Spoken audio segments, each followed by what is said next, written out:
3. Aristoteles.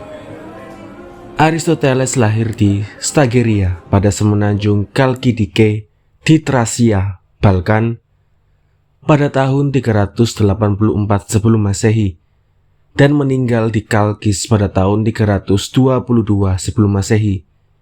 Ia mencapai umur 63 tahun. Bapaknya yang bernama Machaon adalah seorang dokter istana pada Raja Masedonia Amintas II. Dari kecil ia mendapat asuhan dari bapaknya sendiri. Ia mendapat pelajaran dalam hal teknik membedah. Karena itu perhatiannya banyak tertumpah kepada ilmu-ilmu alam, terutama ilmu biologi. Sampai berumur 18 tahun pendidikannya dipimpin oleh bapaknya.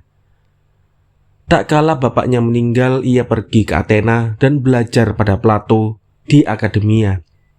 20 tahun lamanya, Aristoteles menjadi murid Plato dan bergaul dengan dia. Ia rajin membaca dan mengumpulkan buku-buku.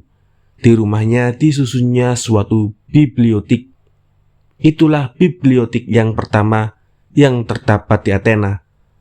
Plato mempunyai penghargaan yang besar terhadap muridnya, dan rumah dia itu diberinya nama julukan Rumah Pembaca.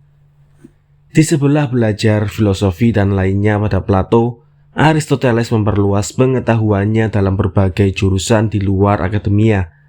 Pelajaran matematik yang diperolehnya di akademia diperdalamnya pada guru-guru astronomi yang terkenal, yaitu Eudoxos dan Kallippos. Sampai pada retorika dipelajarinya. Ada cerita yang mengatakan bahwa ahli-ahli pidato yang tersohor di waktu itu, Isokrates dan Demosthenes, besar pengaruhnya atas Aristoteles.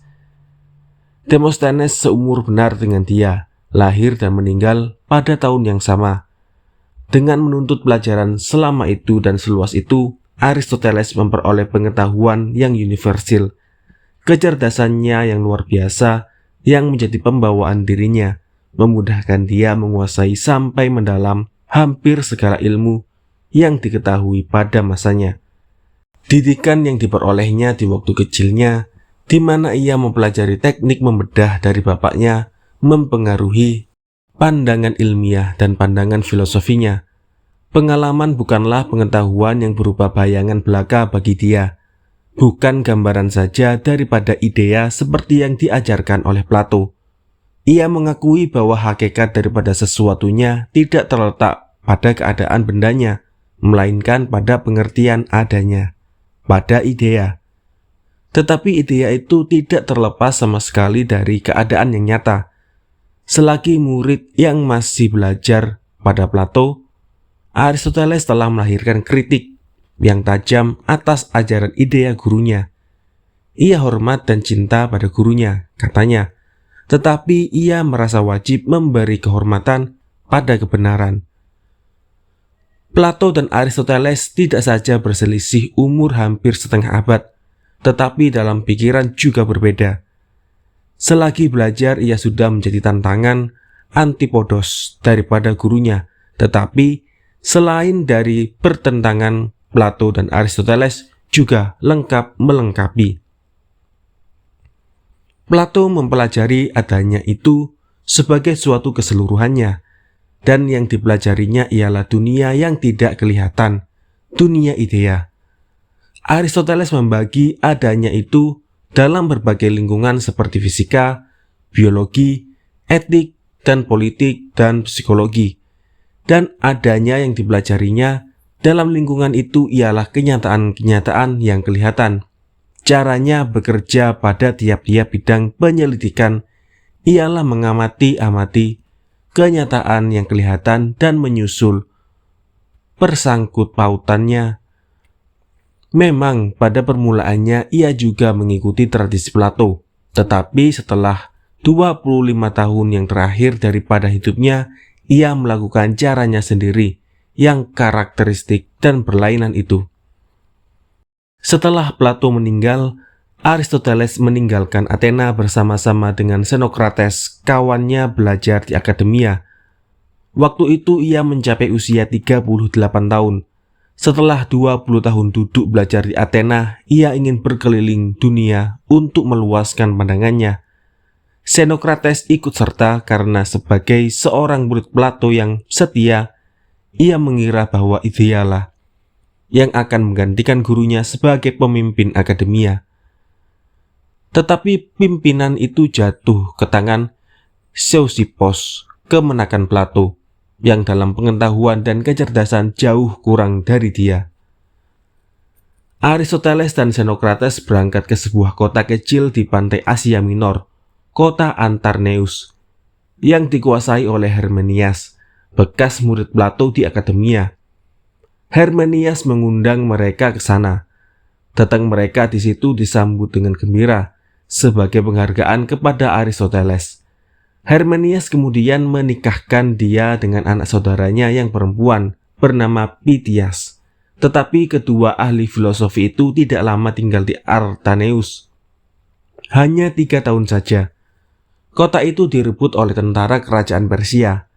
Hermenias ditangkapnya, dibawanya ke ibu kota Persia, dan sampai di sana dibunuh. Aristoteles dapat melarikan diri dengan istrinya ke daerah sekitarnya dan karena itu terhindar dari bahaya maut. Di tempat ia menyingkir itu, ia menerima undangan dari Raja Macedonia, Philippos, supaya datang ke ibu kotanya untuk mendidik anaknya, Alexandros, yang baru berumur 13 tahun. Alexandros itulah yang terkenal kemudian dengan nama salinan Arab Iskandar Zulkarnain. Aristoteles menerima undangan itu. Kira-kira 7 tahun lamanya ia menjadi guru Alexandros. Ia pandai mendidik. Lama sekali muridnya itu menyimpan dalam hatinya kenangan-kenangan yang baik terhadap gurunya. Setelah selesai pendidikan Alexandros, ia pergi ke kota tempat lahirnya, Stageria, dan diam di situ beberapa tahun lamanya. Dalam suasana yang tenang, ia sekarang dapat menyudahkan buku-buku yang sudah dimulainya mengarang waktu ia masih murid pada akademia. Pemandangan dan pengalaman yang diperolehnya dalam perjalanan berkeliling selama itu memperluas pandangannya. Setelah Alexandros menjadi raja Macedonia dan mengerahkan tentaranya pergi berperang ke jurusan timur untuk menaklukkan Persia dan negeri-negeri lain, kembalilah Aristoteles ke Athena. Waktu itu ia sudah umur 50 tahun. Athena yang didapatinya sudah berlainan dari Athena yang ditinggalkannya 12 tahun yang lalu. Dahulu, Athena kota merdeka, negara kota. Sekarang bagian dari negara Greek yang jauh lebih luas. Di bawah kekuasaan kerajaan Macedonia.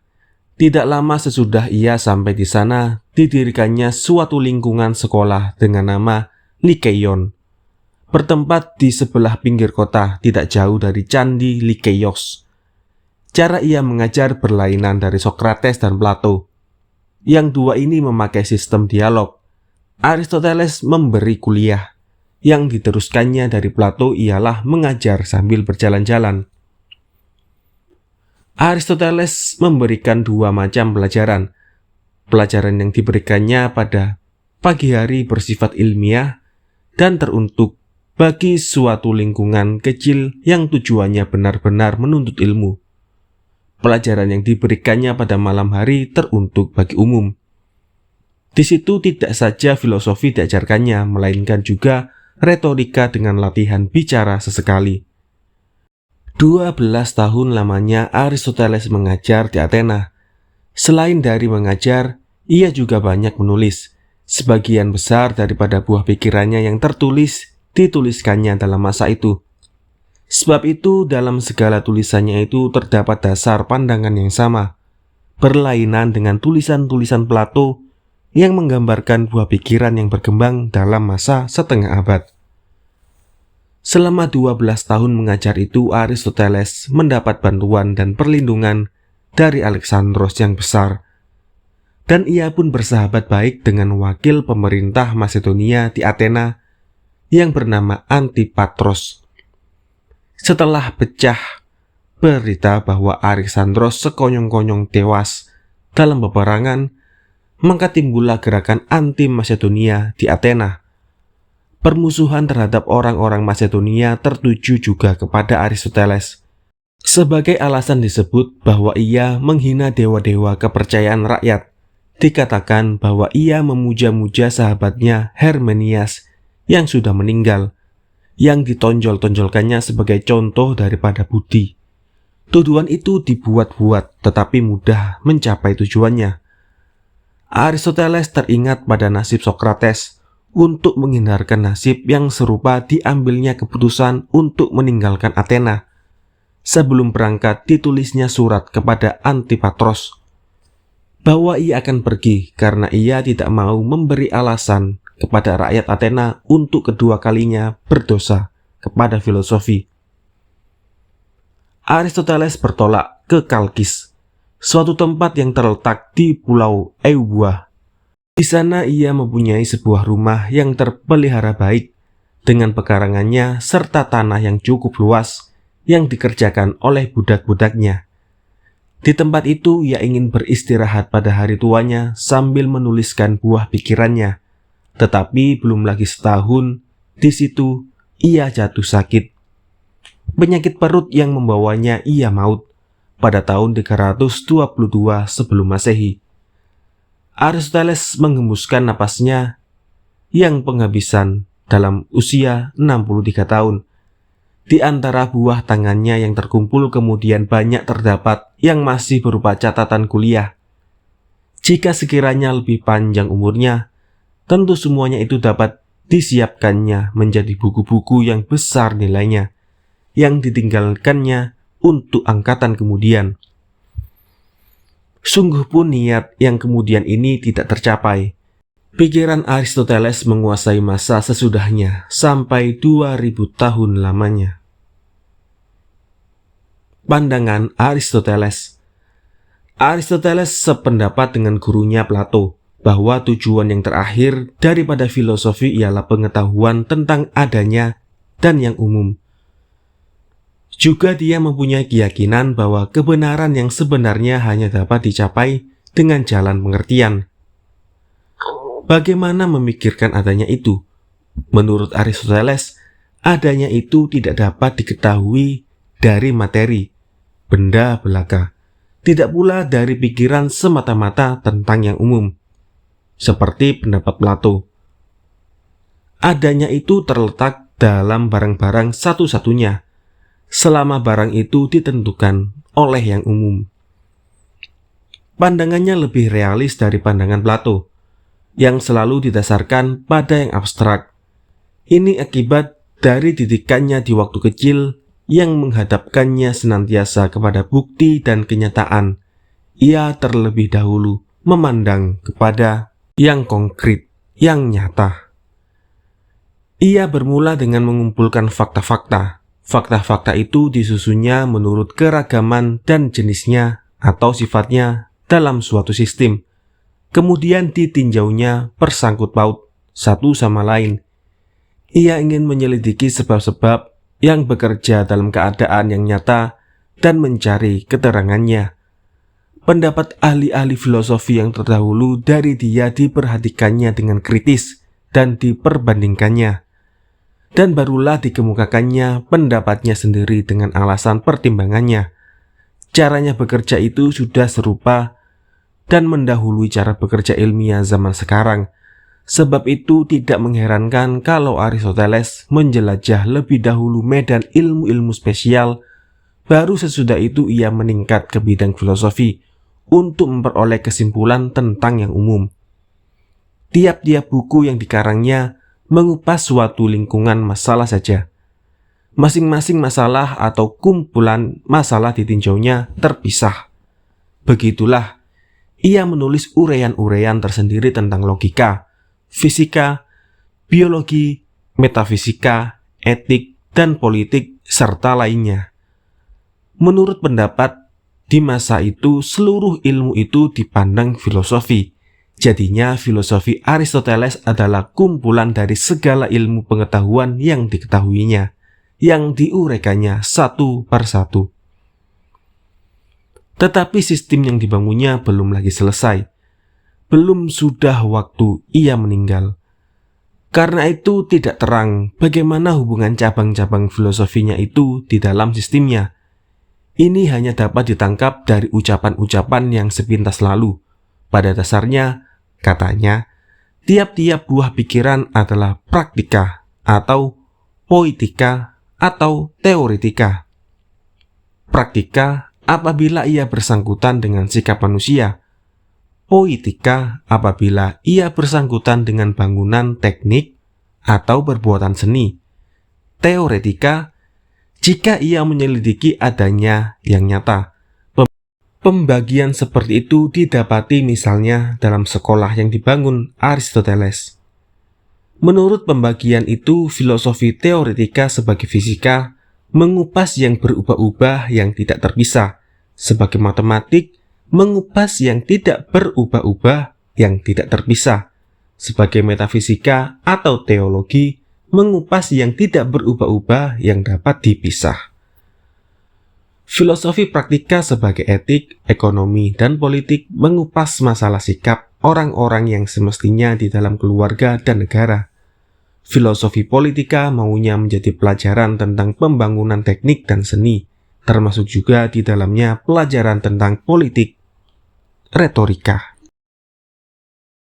Logika. Aristoteles terkenal sebagai bapak logika. Itu tidak berarti bahwa sebelum dia tidak ada logika. Tiap uraian ilmiah berdasarkan logika. Logika tidak lain dari berpikir secara teratur, menurut urutan yang tepat, atau berdasarkan hubungan sebab dan akibat. Segala orang ilmiah dan ahli filosofi sebelum Aristoteles mempergunakan logika sebaik-baiknya. Pada dasarnya berpikir tak lain dan tak pernah daripada mempertalikan isi pikiran dalam hubungan yang tepat.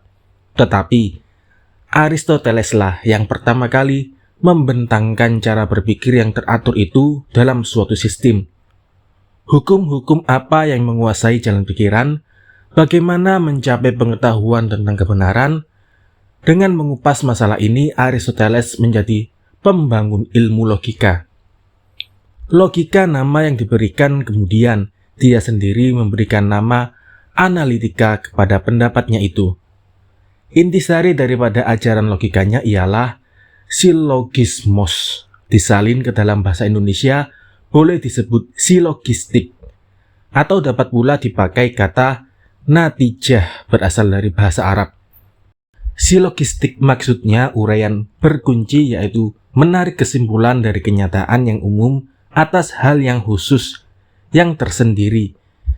Jadinya mencapai kebenaran tentang suatu hal dengan menarik kesimpulan dari kebenaran yang umum. Suatu misal daripada silogistik itu ialah semua orang bakal mati. Sokrates adalah seorang orang. Sokrates bakal mati. Pertimbangan ini yang berdasarkan kenyataan umum mencapai kunci keterangan terhadap suatu hal yang tidak dapat disangkal kebenarannya. Aristoteles merasa bangga dengan pendapatnya itu, dan filosof besar Immanuel Kant mengatakan 21 abad kemudian bahwa sejak Aristoteles, logika tidak maju selangkah pun dan tidak pula dapat mundur. Sebabnya ialah karena logika adalah hukum berpikir secara teratur, suatu ilmu yang murni a priori, yang bangunannya tidak tergantung kepada pengalaman yang berlunggu dari generasi ke generasi seperti ilmu lainnya. Sifat logika sama dengan matematik. Aristoteles membedakan pengetahuan ilmiah dan pengertian tentang kebenaran daripada pengetahuan biasa, yaitu pengetahuan yang diperoleh dari pengalaman. Dari pengalaman diperoleh bukti-bukti, tetapi dengan pengalaman saja persangkut pautan yang lebih dalam tidak dapat diduga. Pengetahuan yang sebenarnya berdasar pada pembentukan pendapat yang umum dan pemakaian pengetahuan yang diperoleh itu atas hal yang khusus. Pengetahuan yang umum bukanlah tujuan tersendiri, melainkan jalan untuk mengetahui keadaan yang konkret, yang menurut Aristoteles tujuan ilmu yang sebenarnya. Pengalaman hanya menyatakan kepada kita apa yang terjadi. Pengertian umum menerangkan apa sebab itu terjadi. Pengertian ilmiah mencari yang umumnya. Sebab itu diselidikinya sebab-sebab dan dasar-dasar dari segala yang ada. Memperoleh pengertian yaitu menarik kesimpulan atas suatu hal yang individual yang tersendiri dari yang umum. Dapat dipelajari dan diajarkan caranya kepada orang lain. Tidak demikian pengalaman. Suatu pendapat, suatu pertimbangan mungkin benar atau salah. Hanya dengan pertimbangan tercapai pengetahuan ilmiah. Pertimbangan itu memuat selalu dua hal. Tiap-tiap pertimbangan menunjukkan perhubungan atau permisahan dua pengertian. Artinya, tiap pertimbangan menyebutkan bahwa suatu sifat ada pada suatu barang atau tidak. Misalnya, air itu panas atau air itu tidak dingin. Yang pertama disebut pernyataan yang positif. Yang kedua, pernyataan yang negatif. Tiap-tiap pertimbangan menyatakan suatu pendapat, dan pendapat itu apabila benar, bertepatan dengan keadaan yang nyata. Aristoteles membagi logika dalam 3 bagian, yaitu mempertimbangkan, menarik kesimpulan, dan membuktikan atau menerangkan. Pengertian tentang yang adanya itu dibaginya dalam 10 macam, yang disebutnya kategori. Kategori yang 10 itu ialah 1. Substansi atau barang, misalnya manusia, kuda. 2. Kuantita atau jumlah, misalnya 2 atau 3 elo panjang. 3. Kualita atau sifat, misalnya putih, beradab. 4. Relasi atau hubungan, misalnya 2 kali, setengah, lebih besar. 5. Tempat, misalnya di pasar, dalam liseum. 6. Waktu, misalnya kemarin, tahun yang lalu. 7. Sikap, misalnya tidur, duduk. 8. Keadaan, misalnya bersepatu, bersenjata. 9. Kerja atau aktif, misalnya memotong, membakar. 10. Menderita atau pasif, misalnya dipotong, dibakar. Dari semuanya ini substansilah yang menjadi pokok. Yang lain itu penyebut atau penentukan. Di atas kategori yang 10 itu, orang mula-mula menyusun tata bahasa. Menurut Aristoteles, suatu pertimbangan benar apabila isi pertimbangan itu sepadan dengan keadaan yang nyata. Atau pada pertimbangan yang negatif, apabila pemisahan pada isi pernyataan sama dengan pemisahan pada keadaan yang nyata. Pernyataan yang tidak benar ialah apabila perhubungan atau pemisahan pengertian dalam isi pernyataan tidak sama dengan keadaan yang objektif. Dari uraian ini ternyata bahwa Aristoteles berpegang kepada Sokrates yang mengatakan bahwa buah pikiran yang dikeluarkan itu adalah gambaran dari keadaan yang objektif. Menarik kesimpulan atas yang satu dari yang lain dapat dilakukan dengan 2 jalan. Pertama, dengan jalan silogistik. Seperti diterangkan tadi, jalan ini disebut juga apodiktik atau lebih terkenal sekarang deduksi. Jalan yang kedua, jalan epagogi atau lebih terkenal dengan nama induksi. Induksi bekerja dengan cara menarik kesimpulan tentang yang umum dari pengetahuan yang diperoleh dalam pengalaman tentang hal-hal yang individual tersendiri-sendiri. Suatu misal dari induksi ialah manusia sedikit empedunya dan panjang umurnya. Kuda begitu juga. Demikian pula keledai dan binatang lainnya yang serupa dengan itu. Jadinya, semua makhluk yang sedikit empedunya berumur panjang. Kesimpulan induksi yang diperoleh seperti itu lebih meyakinkan dan lebih terang bagi kita, karena ia dicapai dari hal-hal yang diketahui dan dari pengalaman dan penglihatan. Tetapi keterangan ilmiah yang tepat didapat dengan jalan silogistik, dari dasar-dasar yang pokok, dari aksioma, yaitu dalil yang harus diterima sebagai suatu kebenaran. Menurut Aristoteles, realita yang objektif tidak saja tertangkap dengan pengertian, tetapi juga bertepatan dengan dasar-dasar metafisika dan logika yang tertinggi. Dasar itu ada 3. Pertama, semua yang benar harus sesuai dengan adanya sendiri. Tidak mungkin ada kebenaran kalau di dalamnya ada pertentangan. Ini terkenal dengan hukum identika. Kedua, dari 2 pernyataan tentang sesuatunya, di mana yang satu mengiyakan dan yang lain meniadakan, hanya satu yang benar. Ini disebut hukum penyangkalan atau kontradikta. Inilah menurut Aristoteles yang terpenting dari segala prinsip. Ketiga, antara 2 pernyataan yang bertentangan, mengiyakan dan meniadakan. Tidak mungkin ada pernyataan yang ketiga. Dasar ini disebut hukum penyingkiran yang ketiga. Aristoteles berpendapat bahwa ketiga hukum itu tidak saja berlaku bagi jalan pikiran, tetapi juga seluruh alam takluk kepadanya. Ini menunjukkan bahwa dalam hal membanding dan menarik kesimpulan, ia mengutamakan yang umum. Dalam keterangan selanjutnya, Aristoteles mengatakan bahwa yang lebih dahulu dan lebih mudah tertangkap dalam pikiran kita ialah hal-hal yang konkret, yang dapat dilihat dan dialami. Kemudian yang terkurang dari sekali umum sifatnya, dari segala pengertian yang tersusun bertangga naik, dari yang terkurang sampai yang umum sama sekali. Yang terkurang umumnya lebih dekat kepada kemungkinan menangkapnya dengan panca indera. Misalnya kuda hitam yang langsing kurang umum sifatnya dari kuda saja. Orang buta dan tuli lebih mudah tergambar dalam kalbu kita daripada orang belaka.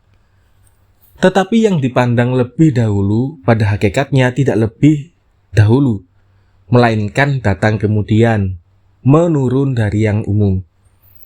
Yang sebenarnya lebih dahulu tetapi juga kurang mudah menangkapnya dalam pikiran. Ialah dasar yang pokok, yaitu semua pengertian yang paling terdekat pada akar-akar adanya. Menurut Aristoteles, adanya yang sebenarnya ialah yang umum, dan pengetahuan tentang itu ialah pengertian. Dalam hal ini, ia masih tetap mengikut Plato yang ditentangnya dalam ajaran gurunya ialah perpisahan yang absolut antara yang umum dan yang khusus, antara idea dan gambarnya, antara pengertian dan pemandangan, antara ada dan menjadi. Plato menempatkan yang umum yang diketahui dengan pengertian dan yang khusus yang diketahui dengan pengalaman dalam 2 dunia yang terpisah sama sekali. Aristoteles menghilangkan kembali perpisahan yang dibuat itu dalam pengertian tentang keadaan. Pengertiannya tentang idea berlainan dari pendapat Plato. Idea menurut paham Plato abstrak sama sekali. Menurut paham Aristoteles lebih konkret. Perbedaan pendapat itu ternyata dari perbedaan istilah. Idea pada Plato, eidos pada Aristoteles. Aristoteles mencoba mencari hubungan antara eidos dengan kenyataan yang lahir, sehingga pengetahuan pengertian dapat memberikan keterangan tentang hal-hal yang dialami. Sebab itu, kata Aristoteles, tugas logika yang terutama ialah mengakui hubungan yang tepat antara yang umum dan yang khusus. Itu pula sebabnya maka dasar-dasar berpikir dengan pengertian yang berasal dari Sokrates menjadi pusat logika Aristoteles. Keterangan ilmiah berarti menunjukkan dasar-dasar bagi berlakunya uraian, dan ini hanya didapat pada yang umum. Yang khusus ditentukan oleh yang umum, itulah yang dikehendaki oleh Sokrates, katanya. Yang umum, idea, adalah sebagai adanya yang sebenarnya, sebab dari segala kejadian. Dari itu dan sebab itu kita dapat mengerti dan menerangkan segala yang khusus kelihatan. Ilmu harus menerangkan bagaimana datangnya hal-hal yang khusus dan kelihatan itu dari yang umum yang diketahui dengan pengertian. Adalah pula tugas ilmu untuk menyatakan bahwa menurut logika, pendapat yang khusus dari pengalaman tidak boleh tidak datang dari pengetahuan pengertian yang umum. Menurut Aristoteles, logika yang diciptakannya itu bukan bagian daripada filosofinya. Logika dikemukakannya sebagai didikan propedeutika, pelajaran pendahuluan pada filosofinya yang pertama. Metafisika. Metafisika Aristoteles berpusat pada persoalan barang dan bentuk. Dalam uraian yang lalu sudah diterangkan bahwa Aristoteles sependapat dengan Plato, bahwa adanya yang sebenarnya ialah yang umum, dan pengetahuan tentang itu ialah pengertian. Yang ditantangnya dalam ajaran gurunya ialah perpisahan yang absolut antara idea dan kenyataan yang lahir. Sekarang timbul pertanyaan, bagaimana caranya Aristoteles meniadakan kembali perpisahan yang dibuat Plato itu dalam pengertian tentang keadaan yang sebenarnya? Itu dilakukannya dengan menciptakan sepasang pengertian, barang, dan bentuk. Bentuk dikemukakannya sebagai pengganti pengertian idea Plato yang ditolaknya. Bentuk ikut serta memberikan kenyataan kepada benda. Tiap-tiap benda di dalam dunia yang lahir ini adalah barang yang berbentuk. Barang atau materi dalam pengertian Aristoteles berlainan dari pendapat biasa tentang materi. Barang ialah materi yang tidak mempunyai bangun, substansi belaka, yang menjadi pokok segala-galanya. Bentuk ialah bangunnya. Barang tidak mempunyai sifat yang tertentu, karena tiap-tiap penentuan kualitatif menunjukkan bentuknya. Marmer umpamanya bukanlah benda, melainkan barang saja untuk memperoleh bentuk yang tertentu. Dengan memperoleh bentuk, barang itu dapat menjadi tonggak marmer, patung marmer, meja marmer, dan lainnya. Kayu, batu, besi, tanah adalah barang, rumah bentuknya, perak barang. Dituang dalam bentuk yang tertentu, ia merupakan sebatang perak, bagi perak, cerana perak, dan lainnya. Di bawah pengertian sepasang itu kepada manusia, maka badan manusia adalah barang, hidup dan jiwanya bentuk. Pikirannya bentuk daripada jiwa, jadinya bentuk daripada bentuk. Tidak ada barang yang tidak terbentuk. Segala yang ada adalah barang atau materi yang berbentuk karena segala barang sudah mempunyai bentuk. Apa yang dalam suatu hubungan berupa barang, dalam hubungan lain bisa jadi bentuk. Misalnya, papan adalah bentuk terhadap kayu yang belum dikerjakan, tetapi papan itu barang terhadap rumah yang sudah dibuat. Barang adalah sesuatu yang dapat mempunyai bentuk ini dan itu. Barang hanya kemungkinan, potensia. Bentuk adalah pelaksanaan dari kemungkinan itu. Aktualia. Yang umum terlaksana dalam yang khusus, jadinya adanya cuma terdapat di dalam benda-benda yang ada itu, dan yang khusus hanya ada karena yang umum terlaksana di dalamnya. Dengan bentuk pikiran seperti itu, Aristoteles dapat memecah masalah yang pokok dalam filosofi teoretika Grek, yaitu memikirkan apa yang begitu rupa sehingga dari adanya dapat diterangkan proses menjadi dan terjadi. Menjadi adalah pelaksanaan keadaan yang sebenarnya dalam kenyataan. Dipandang dari sudut itu, segala perubahan tak lain dari pembentukan materi, pelaksanaan sesuatunya yang sudah ada dalam kemungkinan. Sekarang timbul pertanyaan, bagaimana terjadi dari kemungkinan saja atau pelaksanaan? Jawab Aristoteles, dari sebab yang menggerakkan. Sebab yang menggerakkan itu ialah Tuhan. Perpisahan dari kemungkinan ke pelaksanaan terjadi tidak oleh gerak. Gerak bukan dalam arti pindah tempat, tetapi dalam arti perubahan. Pindah tempat hanya satu peristiwa khusus dari perubahan yang umum. Seperti tampak dalam pengalaman, juga gerak itu ada yang menyebabkan. Sebab gerak ini ada pula sebabnya. Demikian seterusnya ke belakang. Akhirnya sampai kita pada sebab gerak yang pertama yang imaterial, tidak bertubuh, tidak bergerak dan tidak digerakkan. Cerdas sendirinya. Sebab gerak yang pertama itu ialah Tuhan, Nous. Kepada Nous itu Aristoteles memberikan segala sifat yang diberikan oleh Plato kepada idea kebaikan, yaitu tetap selama-lamanya, tidak berubah-ubah, terpisah dari yang lain, tetapi sebab dari segala-galanya. Nous itu disamakannya pula dengan pikiran murni, pikiran daripada pikir. Tuhan yang berbentuk pikiran itu tidak memerlukan manusia, tidak memerlukan benda-benda, melainkan sebaliknya. Dunia cinta dan teragak padanya. Segala yang tidak sempurna menuju yang sempurna. Segala yang menjadi terjadi untuk jadi yang ada.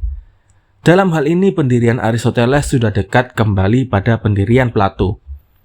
Segala perubahan itu ada 4 sebabnya yang pokok. Pertama, barang, yang memungkinkan terjadi sesuatu atasnya dan dengannya. Sebab itu disebut sebab barang. Kedua, bentuk yang terlaksana di dalam barang, ini disebut sebab bentuk. Ketiga, sebab yang datang dari luar, sebab gerak yang diuraikan tadi. Keempat, tujuan, yang dituju oleh perubahan dan gerak tadi. Itu sebab tujuan. Jika diambil suatu perumpamaan kepada sebuah rumah, maka terdapatlah prinsip yang 4 itu seperti berikut. Barang ialah kayu, batu, besi, dan bahan lainnya. Bentuk adalah pengertian rumah. Sebab gerak ialah tukang pembuat rumah. Tujuan ialah rumah yang sudah. Sebab tujuan ini adalah suatu pendirian yang penting dalam keterangan metafisika Aristoteles tentang alam. Hakikat dan sebab segala yang ada ialah tujuan yang tersimpul di dalamnya. Pada Plato telah terdapat pikiran tentang tujuan. Pada ide kebaikan, tetapi Aristoteleslah yang dipandang sebagai pembangun ajaran tujuan. Teleologi seperti telah diketahui. Teleologi artinya tujuan yang tepat. Sifat teleologi dalam keterangan metafisika Aristoteles tentang alam ialah bahwa segala yang terjadi di alam, baik pada keseluruhannya maupun pada bagian-bagiannya, dikerahkan oleh satu tujuan. Tetapi teleologinya itu bermuka dua. Pada satu pihak ia merupai kepercayaan agama. Aristoteles berpendapat bahwa segala yang terjadi di dunia ini adalah suatu perbuatan yang terwujud oleh Tuhan pembangun alam, oleh Nous, yang mengatur segala-galanya. Selain dari itu, ia berpendapat pula bahwa alam ini dan tiap-tiap yang hidup di dalamnya merupakan berbagai jenis organisme yang berkembang masing-masing menurut suatu gerak tujuan. Alam tidak berbuat dengan tidak bertujuan. Dalam hal ini terdapat perbedaan yang besar antara Aristoteles dan Demokritos.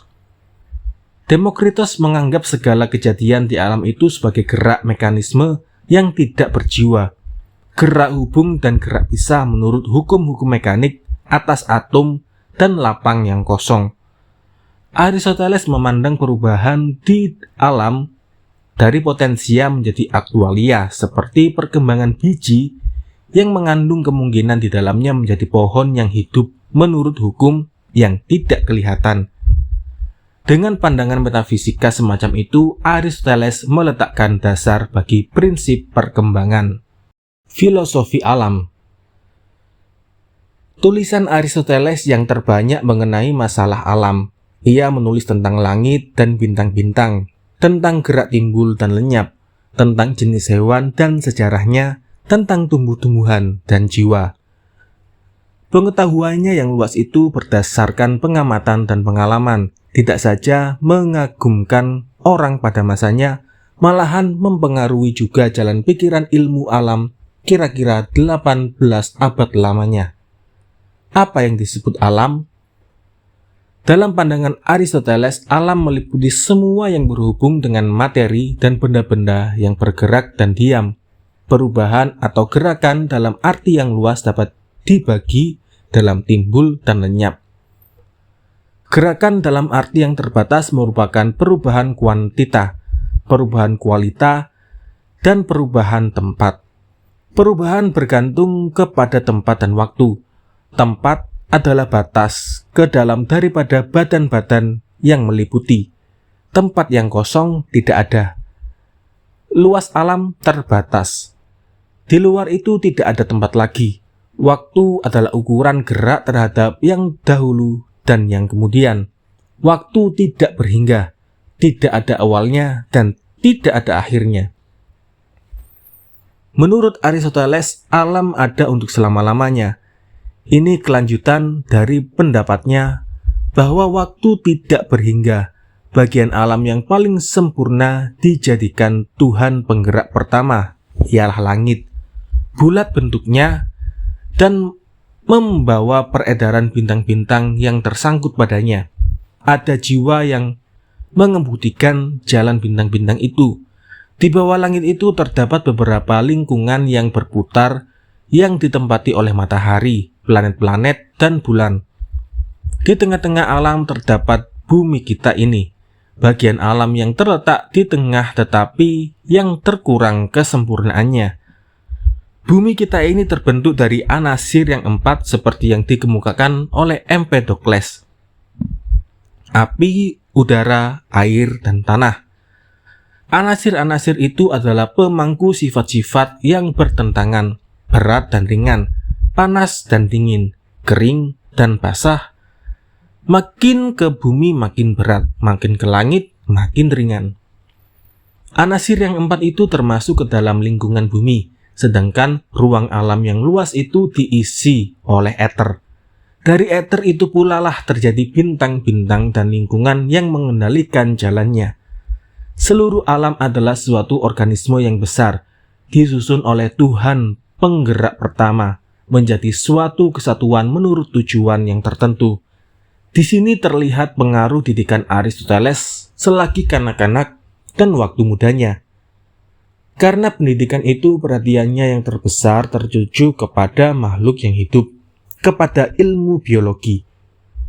Juga dunia kita ini tersusun menurut tujuan yang tertentu dengan kedudukan makhluk yang bertingkat-tingkat.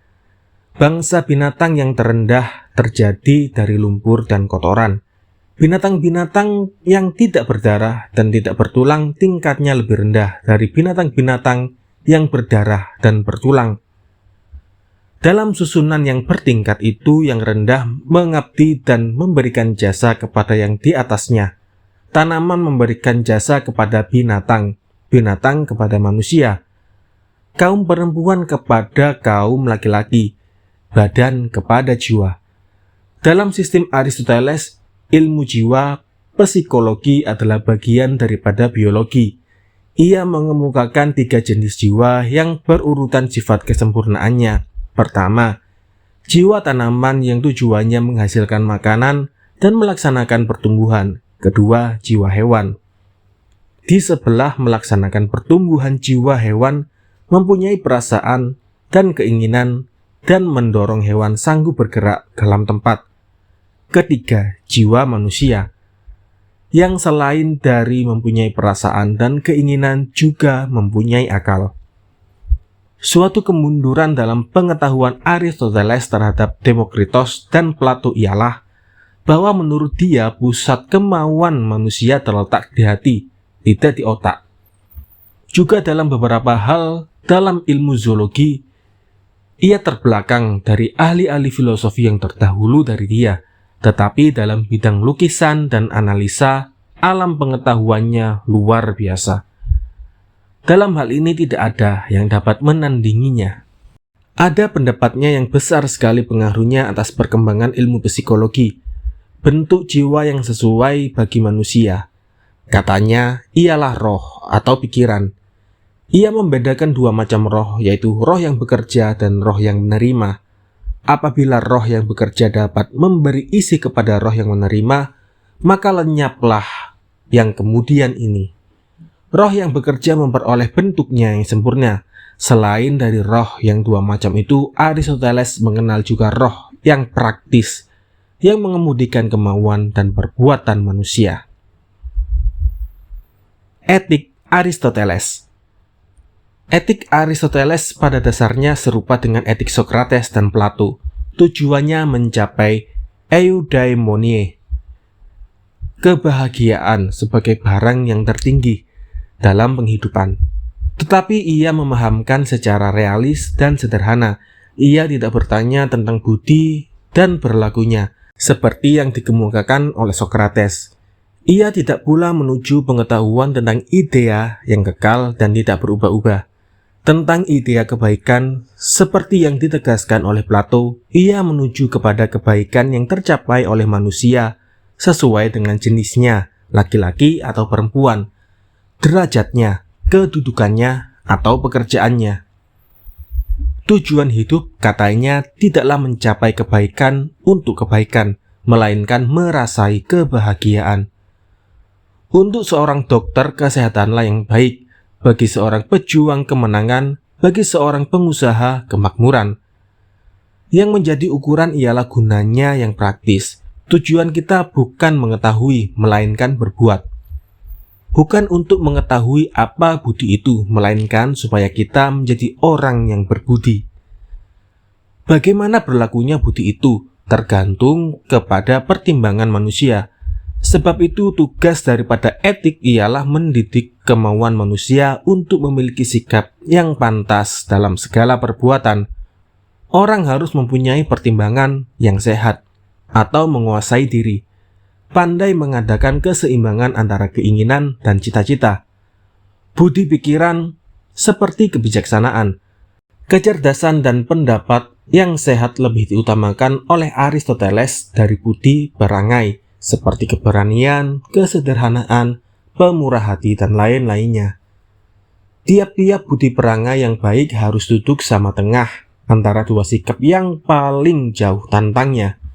Misalnya berani antara pengecut dan nekat, suka memberi antara kikir dan pemboros, rendah hati antara berjiwa budak dan sombong, hati terbuka antara pendiam dan pengobrol. Budi itu terdapat antara manusia karena perbuatan mereka. Ajaran tentang jalan tengah itu menunjukkan sikap hidup yang sesuai benar dengan pandangan filosofi Greek umumnya.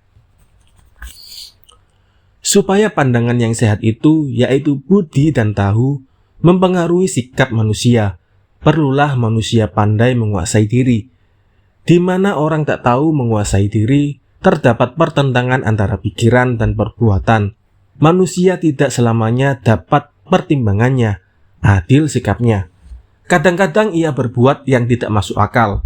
Ada kalanya tindakannya dikuasai oleh naluri kehewanan yang bersarang di dalam tubuhnya. Sebab itu perlu sekali manusia tahu menguasai diri. Manusia yang tahu menguasai diri hidup sebagaimana mestinya, tidak terombang-ambingkan oleh hawa nafsu, tidak tertarik oleh kemewah-mewahan. Di sebelah mengambil jalan tengah ada 3 hal lagi yang perlu dipenuhi untuk mencapai kebahagiaan hidup. Pertama, manusia harus memiliki harta secukupnya supaya hidupnya terpelihara. Kemiskinan menghidupkan dalam jiwa manusia fiil yang rendah, memaksa ia menjadi loba. Milik membebaskan dia dari kesengsaraan dan keinginan yang meluap sehingga ia menjadi orang yang berbudi. Kedua, alat yang terbaik untuk mencapai kebahagiaan ialah persahabatan. Menurut Aristoteles, persahabatan menjadi penting dari keadilan. Sebab kalau orang-orang bersahabat, dengan sendirinya keadilan timbul antara mereka. Seorang sahabat sama dengan satu jiwa dalam 2 orang. Cuma persahabatan lebih mudah tercapai antara orang yang sedikit jumlahnya dari antara orang banyak. Ketiga, keadilan. Keadilan ada 2 seginya. Pertama, keadilan dalam arti pembagian barang-barang yang seimbang, relatif sama menurut keadaan masing-masing. Kedua, keadilan dalam arti memperbaiki kerusakan yang ditimbulkan, misalnya perjanjian mengganti kerugian. Ini keadilan menurut hukum. Bahagia seharusnya menimbulkan kesenangan jiwa. Ini tercapai dengan kerja pikiran. Kerja pikiran tidak mencari tujuan di luar yang dilakukan, melainkan mencari kesenangan dalam diri sendiri. Kesenangan jiwa itu mendorong orang bekerja lebih giat, karena rasa puas tak kenal lelah dan kesanggupan beristirahat pembawaan dari kerja pikiran. Maka kebahagiaan yang sebesar-besarnya bagi manusia terletak di dalam itu. Keadilan dan persahabatan menurut Aristoteles adalah budi yang menjadi dasar hidup bersama dalam keluarga dan negara. Negara. Menurut Aristoteles, pelaksanaan etik baru sempurna di dalam negara. Manusia sendiri-sendiri tidak dapat melaksanakannya. Ia perlu bantuan dari luar. Pada dasarnya manusia mempunyai bakat moral, tetapi itu hanya dapat dikembangkannya dalam hubungan dengan manusia lain. Ia melakukan itu dengan jalan perkawinan, dengan mendirikan keluarga dan akhirnya dalam negara. Manusia adalah zoon politikon, makhluk sosial. Ia tidak dapat berdiri sendiri, terpencil, seorang diri. Ia hanya mungkin sebagai binatang atau sebagai Tuhan, yang terendah atau yang tertinggi. Hubungan manusia dengan negara adalah sebagai bagian terhadap seluruhnya. Pada hakikatnya, negara lebih dahulu dari keluarga dan orang-orang, karena keseluruhannya lebih dahulu daripada bagian-bagiannya. Negara tujuannya mencapai keselamatan untuk semua penduduknya, memperoleh barang yang tertinggi bagi mereka. Keadilan adalah anasir negara yang esensial, karena hukum menentukan peraturan pergaulan. Kewajiban negara ialah mendidik rakyat berpendirian tetap, berbudi baik, dan pandai mencapai yang sebaik-baiknya. Aristoteles sependapat dengan Plato bahwa tabiat manusia yang berlomba-lomba mengejar keuntungan yang jauh lebih besar dari keperluan sehari-hari patut dicela. Ia menentang penumpukan kapital.